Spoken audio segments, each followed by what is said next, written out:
여러분 안녕하십니까? 광주 MBC 뉴스데스크입니다. 오늘은 광주 전남에서 추가 확진자가 나오지 않았습니다. 하지만 지역사회 전파가 이미 시작된 거 아니냐 이런 우려가 나오고 있습니다. 광주시 보건당국은 지역사회 감염 가능성을 염두에 두고 대응 전략을 보강하고 있습니다. 송정근 기자입니다. 오늘 광주에선 코로나19 확진자가 발생하지 않았습니다. 13번 확진자는 현재 빛거울 전남대병원 음압병상에서 격리치료를 받고 있습니다. 광주에선 13번 확진자를 포함해 현재 9명의 확진자가 격리치료 중이고 4명은 퇴원해 일부는 자가격리 중에 있습니다. 13번 확진자의 추가 동선이 확인됐습니다. 지난달 27일 남구 진월동의 한 병원에 방문한 뒤 같은 건물에 있는 약국에 들린 것으로 역학조사에서 확인됐습니다. 현재까지 동선은 확진자의 진술을 토대로 CCTV 조사를 통해 확인한 것이며 역학조사팀이 심층 조사를 진행하고 있습니다. 13번 환자의 밀접 접촉자는 25명인 것으로 지금까지 확인됐습니다. 이 가운데 9명은 검사 결과 음성이, 16명은 검사가 진행 중입니다.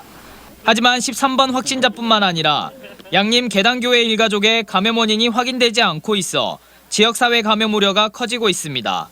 지역사회 감염이란 감염 경로를 특정할 수 없는, 다시 말해 역학적 추적이 불가능한 감염 상황을 말합니다. 아직까지도 정확한 감염 경로를 저희가 규명을 하지 못했습니다. 계속 역학조사를 통해서 저희가 감염 경로를 규명하는 데 최선의 노력을 하고 있습니다. 때문에 전문가들은 중증 환자를 위한 음압병상을 늘리고 확진자를 격리치료할 감염병 전담병원을 늘리는 등 지역사회 감염에 준하는 선제적인 대책을 세워야 한다고 말합니다. 광주에서도 환자가 100명 또는 200명, 많게는 1000명 정도 또 발생할 수 있다는 가정하에 이제 그 정도의 환자가 발생을 했을 때 우리 지역에서 그걸 감당할 수 있을 정도로 광주시도 봉쇄에 중점을 뒀던 대응 체계를 지역 내 감염에 대비하는 방향으로 전환해 갈 방침입니다. 우선 민간 의료진을 역학조사팀에 합류시킨 민관협력대책위원회가 내일부터 가동돼 집단 감염 상황에 대비합니다. 광주시는 또 정부 방침에 따라 감염병 전담병원 병상을 250석까지 확보하기 위해 민간 병원 시설을 알아보고 있고 소방학교와 5.18 교육관 이외에 생활치료센터도 확충할 예정이라고 밝혔습니다. MBC 뉴스 송정근입니다. 요즘 학부모들은 아이들 학원 문제로 고민입니다. 보내자니 부산의 경우처럼 바이러스에 노출될까 봐 걱정이고 안 보내면 성적이 처질까 봐 또 걱정입니다. 학부모들의 이중 불안 속에 학원들은 문을 열고 있지만 교육당국은 마땅한 대책을 못 찾고 있습니다. 보도에 남궁욱 기자입니다. 학원들의 휴원을 재차 권고하기 위해 광주시 교육청이 학원연합회와 긴급 간담회를 열었던 날, 광주 지역 학원 4,700여 곳 가운데 86%, 4,100여 곳이 권고를 무시한 채 문을 열었습니다. 사람들은 오히려 부를 축적하는 경우가 됐을 때는 이건 불공평하지 않느냐. 이런 회장 말을 듣고 있는 학원들이 피해를 보고 있다. 지난주에는 광주 지역 학원의 절반 정도가 휴원했지만 이번 주 들어서는 90% 안팎이 문을 열고 있습니다. 이유는 크게 두 가지입니다. 학교도 안 가는데 학원에라도 가야 공부하지 않겠냐며 문을 열어달라는 학부모들이 많고 어머님들은 이제 또 그런 학습에 대해서 굉장히 또 불안해하기도 해요. 아이들도 마찬가지고. 휴원 보상도 없는 상황에서 자칫 원생마저 빼앗길 수 있기 때문입니다. 학원을 보낸다고 했을 때 이들이 저희들 수업은 교육 지침으로 해서 안 받을 겁니다라고 해버리면 그 부모님들은 다른 데를 선택할 거 아닙니까? 광주시 교육청도 이 같은 사정을 알고 있습니다. 하지만 휴원을 강제할 수단이 없고 손실을 보상해줄 방법도 없습니다. 이 때문에 학원들의 자발적인 협조를 당부하는 것 말고는 뾰족한 대책이 없습니다. 시 교육청은 학원 영업을 막을 방법이 없다면 위생이라도 챙기도록 모든 학원에 손 소독제를 2개씩 나눠주기로 했지만 이마저도 아직은 계약 단계로 실제 물량은 확보하지 못했습니다. MBC 뉴스 남궁욱입니다.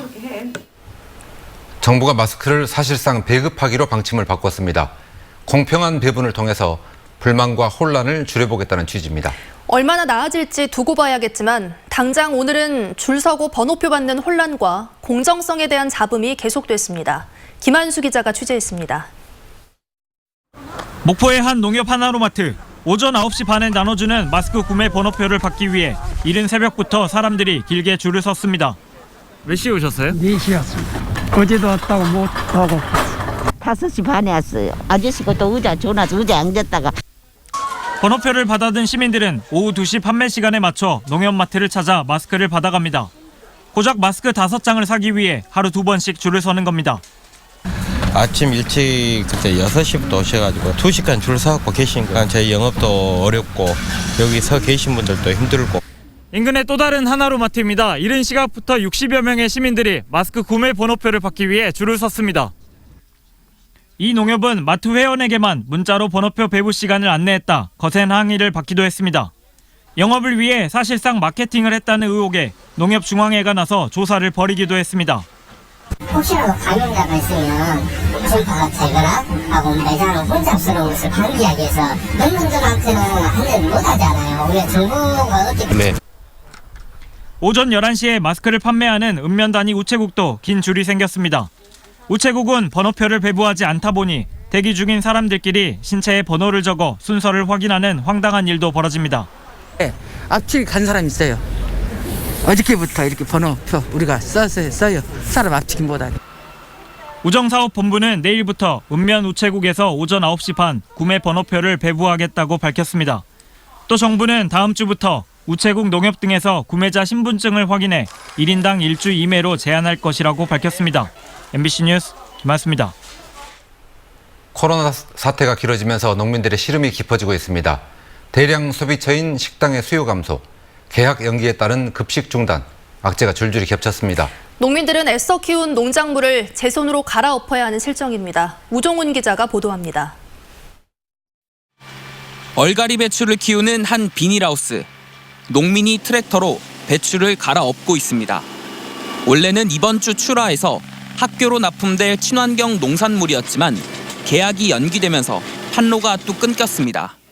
헐값에 팔아보려고도 했지만 수확과 판매하는 데 비용이 더 들어 하는 수 없이 산지 폐기를 선택한 겁니다. 빨리 끝나기를 바랄 뿐이고 또 그때라도 끝난다 하면 바로 얘들이 계약해서 먹을 수 있는. 이맘때면 출하가 진행돼 텅 비어야 할 미나리 밭이 온통 파릇파릇합니다. 가장 수요가 많은 식당 손님들이 없다 보니 주문도 끊겼는데 미나리 농민들도 산지 폐기를 심각하게 고민하고 있습니다.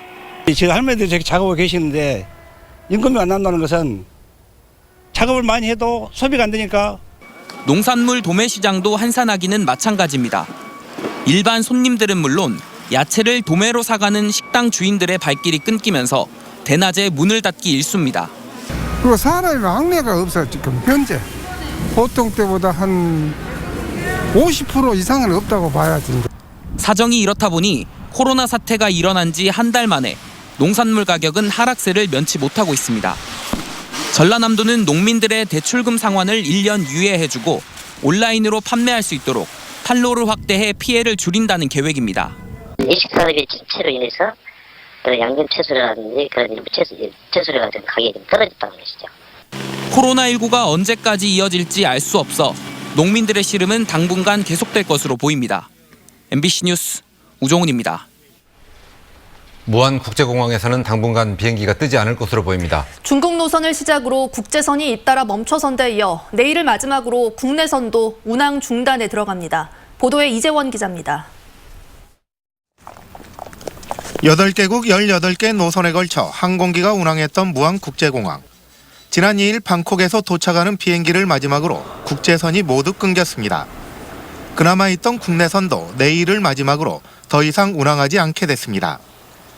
항공사와 공항 측은 28일까지 운항을 중단한 뒤 29일부터 다시 스케줄을 조정할 계획이지만 제 취향을 기대하긴 쉽지 않습니다. 지금 현재 상황에서는 불투명하고요. 그런데 일단 확정적인 건 28일까지는 종료된 거고요. 그 이유는 이제 추이를 더 봐야 할 것 같고요. 국제공항까지 개점 휴업에 들어가면서 여행사들은 도미노 파산 위기에 처했습니다. 직원들을 모두 휴가 보낸 것도 모자라 휴업에 들어가는 여행사까지 생겨나고 있습니다. 사정이 이러다 보니 광주 지역 여행사 450여 개 가운데 13%가 긴급 운영 자금을 신청할 정도로 심각한 자금 압박을 받고 있습니다. 코로나 이게 지금 사실 우리 여행업 전반적으로 패닉 상태고 비행기가 안 뜨다 보니까 지금 452개 업체가 할 일이 없잖아요. 그래서 국내라도 어떻게 해야 되는데. 항공사에서 여행사로 이어진 코로나19의 연쇄 파장은 전세 버스 업계까지 미치고 있습니다. 관광 수요가 아예 사라지고 결혼식마저 취소가 잇따르면서 전세 버스 수요도 뚝 끊겼습니다. 더군다나 개학까지 연기되면서 학생들의 수학여행과 체험학습도 기약할 수 없게 됐습니다. 이 때문에 보험료라도 아끼기 위해 버스 번호판을 반납하는 업체까지 생겨나고 있습니다. 그 체험학습이니 뭐니 수학여행이 전부 다 이렇게 지금 막 입찰이 뜨거든요. 근데 학교 입찰도 전혀 안 해요. 대책이 없어요. 전무한 상태예요. 전혀 세울 수가 없어요. 여행사가 똑같아요. 전혀 세울 수가 없어요. 코로나19의 위세가 좀처럼 꺾이지 않으면서 지역사회 전반에 걸쳐 심각한 부작용이 나타나고 있습니다. MBC 뉴스 이재원입니다.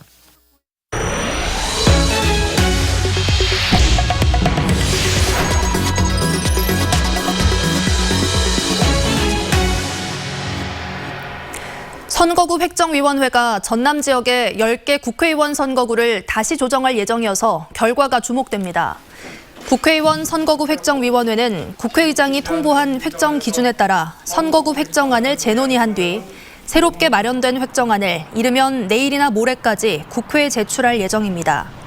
전남 지역 선거구의 경우 순천 선거구를 분구하지 않고 하나로 유지하는 대신 순천 일부 지역을 인접 선거구에 편입시키는 방식으로 인구 기준을 맞춰 기존 형태로 유지할 가능성이 높은 것으로 알려졌습니다. 민주당 경선에서 탈락한 이용빈 예비후보가 이석형 예비후보를 불법 선거운동 혐의로 검찰에 고발하기로 했습니다. 광주 광산갑 이용빈 예비후보 선거대책본부는 민주당 경선 기간에 이석형 후보 측이 다수의 대학생을 고용해 불법 전화선거운동을 했다는 녹취 자료 등을 확보했다며 공직선거법 위반 혐의로 광주지방검찰청에 고발하겠다고 밝혔습니다. 선거대책본부는 이석형 후보의 불법 선거운동 현장을 선거관리위원회가 이미 확인한 만큼 조사 결과를 즉각 발표하라고 촉구했습니다. 코로나19 감염에 대한 학부모들의 우려 때문에 긴급 돌봄 서비스가 겉돌고 있습니다. 광주시 교육청에 따르면 오늘 긴급 돌봄을 신청한 초등학생은 900여 명으로 전체 초등학생의 1%에 불과했고 실제 이용자는 신청자의 절반도 안 되는 390여 명으로 집계됐습니다. 유치원의 경우는 당초 3,700여 명이 긴급 돌봄을 신청했지만 실제 이용자는 2,700여 명으로 1,000명 정도 적었습니다. 정부가 발표하는 코로나19 확진자 숫자가 실제 확진자 수와 달라 시민들에게 혼란을 주고 있습니다. 오늘 오전 기준 광주와 전라남도의 코로나19 확진자는 각각 13명과 4명이었지만 질병관리본부는 1명씩 더 많은 14명과 5명으로 집계해 발표했습니다. 광주시 SNS 채널에는 추가 확진자에 대해 알려달라는 시민들의 문의가 올라오기도 했습니다.